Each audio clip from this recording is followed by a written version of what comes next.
we don't know how well this is going to work. This is a complete... Sounds to me, I was talking to the homeowner, he's been trying to tackle this hill for 3 years and can't get anywhere with it. Okay. Keeps working on it. So it's like, you think you're gonna get it done in a day? I go, would that be depressing if we got it all done in a day for you? No.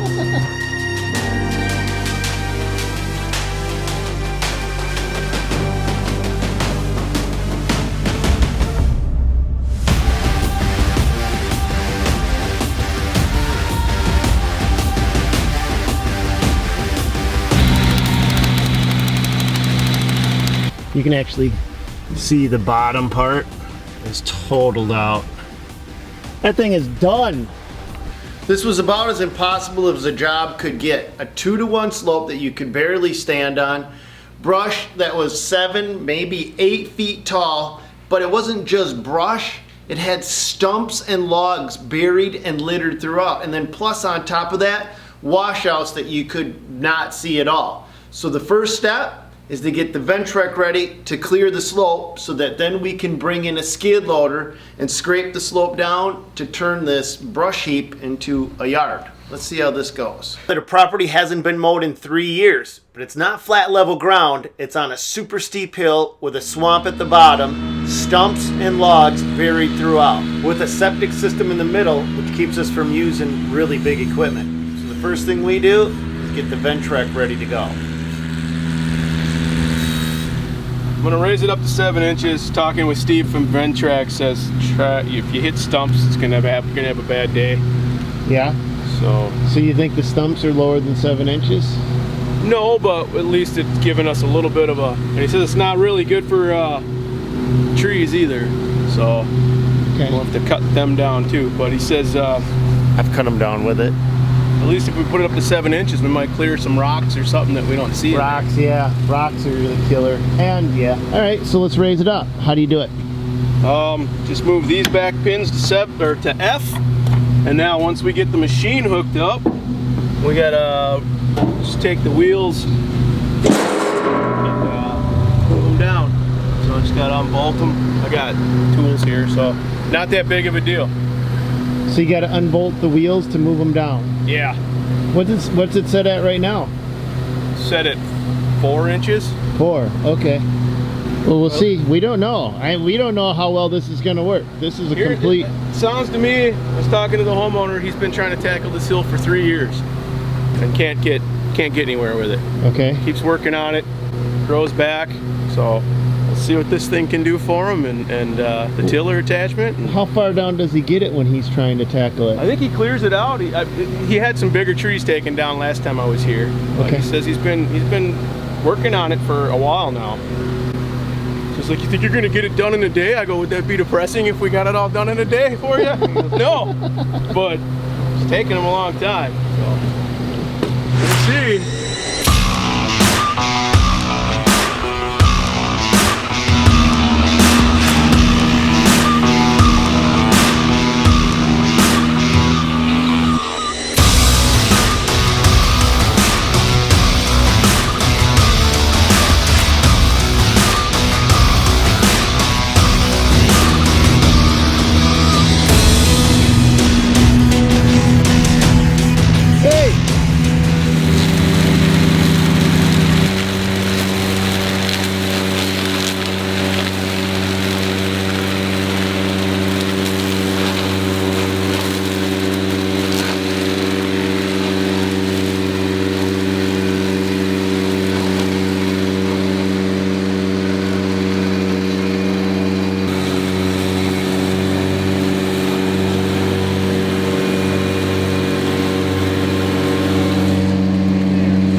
The hardest part about working in the dirt and liking animals, I mean, I don't kill any animals unless I'm gonna eat them, including little teeny tiny frogs, is stopping what you're doing, walking over to where you can let them go safely,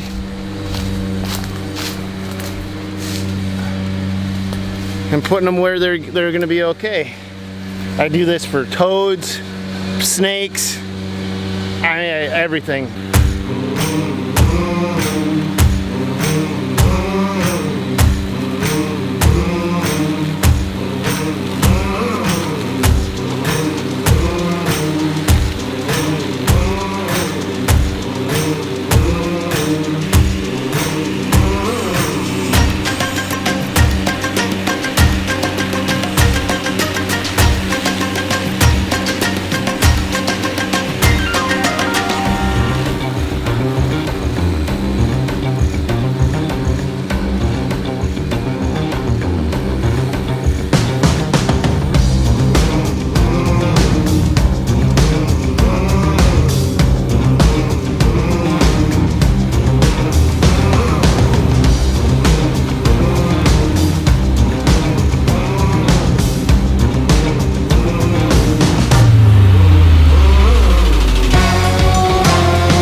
I think while you're getting work done, I'm saving frogs.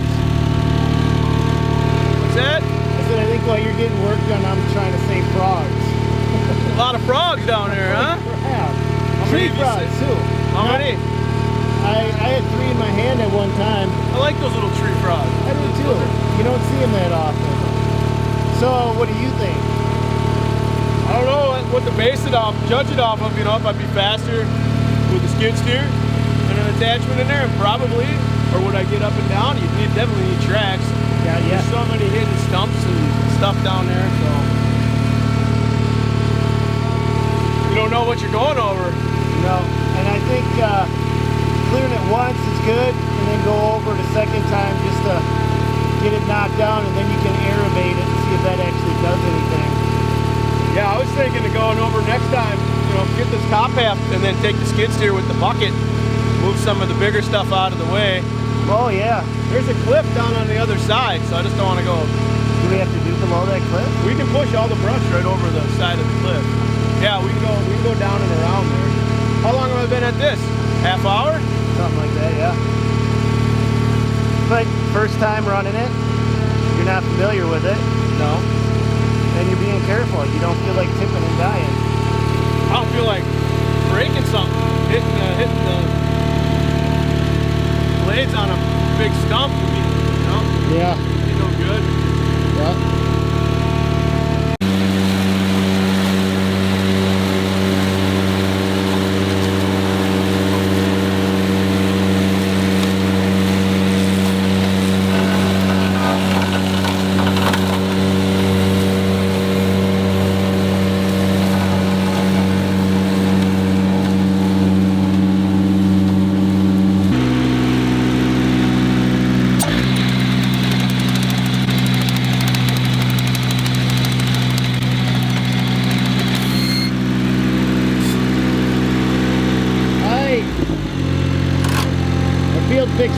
too long. Belt's fried? Yeah, belt's fried.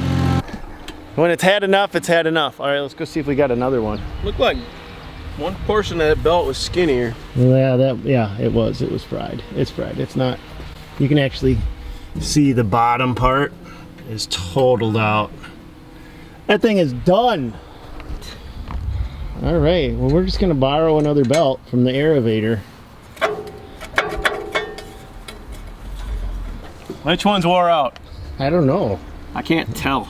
Oh, it's gonna be tough. You guys tell me in the comments down below. I hope we don't put the wrong one back on. Golly, this will be sheer luck for us. That's it, eh? Let's put them, actually put them, are they the exact same dimension? Because one came off from an Aerovator, and well, wait, we got... Yeah, it could be a different belt altogether, huh? Yep, could be. Different attachment, could be a different belt. What's the numbers say? The wore out one says not much. You're looking at the wrong side of it anyway. There we go. Nothing? Nothing, man. Nothing. Well, my dad used to say all a steer can do is try, and that's what we're gonna do, is try. We'll throw it on and see if it matches up. That looks like it's not gonna match up. Doesn't it? You gotta put it on this one first, huh? That's how it goes, right? Yeah. I bet that's not gonna quite match up. Oh, I think it'll be. I think it's too big, huh? I think it is. We'll find out. That works. Okay, so we just lost the belt on our Ventrac. How? I'm at Napa. So how's that work? Get it tight, a little deflection, and then right there it'll line up what it should be. Bring it closer. I can't see it. For L460. So then you just find a universal one, and That's right. we're good to go. Yep. As fast as that. Right. That's slick. Thanks for calling now. How much more hill are you gonna mow? All of it? Well, yeah, but like all into the woods, all the way around the pond. I mean, Just down, woods to woods, all the way down to the pond. well, after we got the new belt, the mowing went pretty fast. We got the entire hill done in probably 4 hours total time, but that just left more time for Tim to go play in his favorite piece of equipment, which is an excavator, and this is a skid loader. So he got to play in his second favorite piece of equipment, which is a skid loader. And this was a really steep site, but we pulled out the skid loader with tracks, didn't have much problem, and got the rest of the hill scraped down to nothing and prepared for new seed and new, well, yeah, grass. So here's something I always like to try to include in my videos to help you guys out. The total for this project was around $5,000. That included clearing all of the slope of vegetation, then scraping the slope down, setting the debris to the side, regrading the slope, removing all of the stumps, and setting it, prepping it for a new yard. There was no materials hauled out or in, except for one load of black dirt, which was provided by the customer.